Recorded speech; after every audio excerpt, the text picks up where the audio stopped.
Alright, welcome back to a FPS how to create hero concepts, starting with Aurelia, the Queen of Atlantis, role protector, same as our last hero Andre, playstyle shielder. So in this video we're going to be talking about how how primary weapons can be both primaries and abilities. How you can use both a primary weapon as your primary, but also use it in abilities. For example, we're going to be talking about Aurelia's Trident, and how it both appears as a primary ability, as her main ability, Trident, but is also present in some of her other abilities, Trident Toss and Trident Stick Up.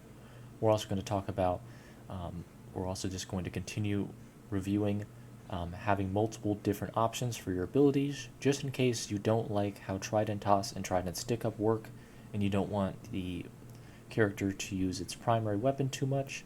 You can replace one of these or both of these with any one of the abilities below. But again, using that base 6, base 7 concept, you really want a character that has a primary ability, passive ability, ultimate, and then 3 to 4 abilities. So really we want these first 4 as our ability set currently, but if we ever wanted to switch out one of these 2 Trident abilities with one of these 2 at the bottom, we could if we wanted to.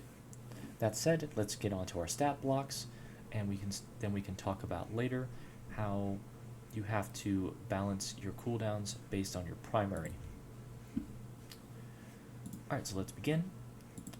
We have our vertical stat block here of Aurelia. You can also say Ariel, but I wanted to make the name a little bit more not copyright because of Disney's Little Mermaid, because it is kind of the same concept. Anyway, our hero is Ariel, as we've said. Role is Protector.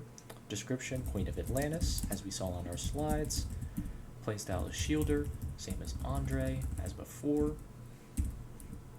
And our primary is Trident, as we discussed. Trident is a melee weapon, so to get our purple melee concept. And let's look at our passive Spiral Wave. When you fall off the map, this wave will catch you, prevent you from falling off the map. Pretty cool passive ability, means that even if she falls off the map, her power over water would catch her and prevent her from just falling off the map and dying. Now we get to our Trident abilities, Trident Toss and Trident Stick Up. Both are melee items because they use our primary as 2 melee abilities. Trident Toss. Toss your primary weapon, so instead of just striking someone with it, just swinging it at someone, you toss it forward and recall it back to you. Trident Stick Up. Toss your primary weapon and stick an opponent on a wall for 5 seconds. This will trap an opponent, so we'll add the trap effect because they are technically stuck to a wall because the primary weapon has stuck through them. As for our cooldowns, I gave them 4 seconds and 4 seconds as well for both of them because they really don't do that much damage. 75 for both of them, and one of them has the trap asterisk. This asterisk tells you there's an effect, and as we saw in the Google slides, the effect is trap, because you trapped an opponent on a wall for 5 seconds. Wooden Ship. Cast a shipwreck that allies can set up defenses on and has 3,000 health. 10 seconds. Remember, we're going to be changing that 10 seconds to 15 because we established earlier in our past videos, if a shield has 900 plus health, it has minimum 15 seconds on its cooldown. So we're going to increase those cooldowns to 15 seconds, and Wooden Ship is going to be placed as a shield and given our crimson color, and of course our 2 melee abilities will be getting our purple color as we denoted for melee items. So a lot of melee attacks so far. So far indeed. Wave Launch. Cast a wave to launch yourself forward. Once again, Wave Launch is an ability. It launches you forward and it doesn't do anything to your enemies. Wave Minami. Mini Tsunami that knocks enemies back. So it's like a mini wave. It's like a wave that you launch in a direction. And I do not see this. Minami.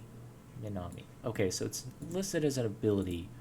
So I'm going to add an asterisk here because it knocks enemies backwards, and I'm going to add the KB for knockback. We talked about how knockback can be simplified to KB, so you don't have to type knockback. You can just type KB, and that gives that the proper asterisks for knocking back opponents, because the description says it not knockbacks opponents, knockback enemies that are caught in it. So we're going to place Minami here as a wave and give it the gray ability, because it doesn't damage people, it just knocks them back. Next ability, Shark Swarm. Cast 3 AI sharks that do 75 damage each to nearby enemies. Now I would say that this is a 10-second, but the AI sharks here only have 1 charge. I'm trying to consider whether to put, and we're going to put this as 10 seconds. Anything that's AI controlled, even if it does do not that much damage, the fact that it's auto-locked means it's most likely going to hit people. So I'm going to have to put it as 10 seconds, because it is AI, so it's most likely 100% hit fire rate, and we want to be at least fair. I don't know why Whirlpool is here. I don't know what Whirlpool was, but I'm going to suggest that we cut this, mostly because it's not on our slide sheet, and therefore I'm going to consider it as a ability that was cut. Cutting abilities is just what I did. So earlier in Ariola's development, I probably considered that Whirlpool would be an ability that would be used. I can assume that it was probably some casts where I would cast a Whirlpool and it would bring in a bunch of enemies to a fixed point. But I guess I didn't want her to have that ability, so I cut it. Anyway, moving on to her ultimate, Tsunami. Pretty self-explanatory. A large wave that takes up almost the entire map and just travels right through the map, knocking a bunch of people back with it. Health is 200. We saw that in the vertical health block. Just want to point that out. So yeah, we've cut an ability Whirlpool, and we have done all of these abilities. Again, Tsunami doesn't do any damage. It just moves enemies along with it as it goes through the map. Pretty self-explanatory. Now let's move on to our final part of the video, which is talking about her story.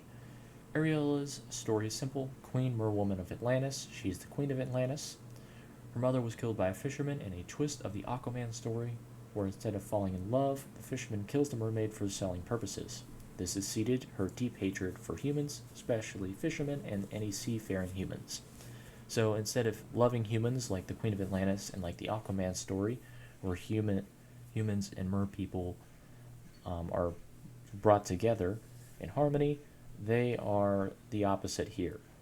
She blames fishermen and seafaring humans, greedy humans, for killing her mother and selling her for purposes of money, rather than finding mercy and not killing her. Anyway, that's going to do it for this episode. Thank you guys so much for watching. Like if you like, dislike if you don't, subscribe if you like it. I'll see you guys next time. Toodaloo!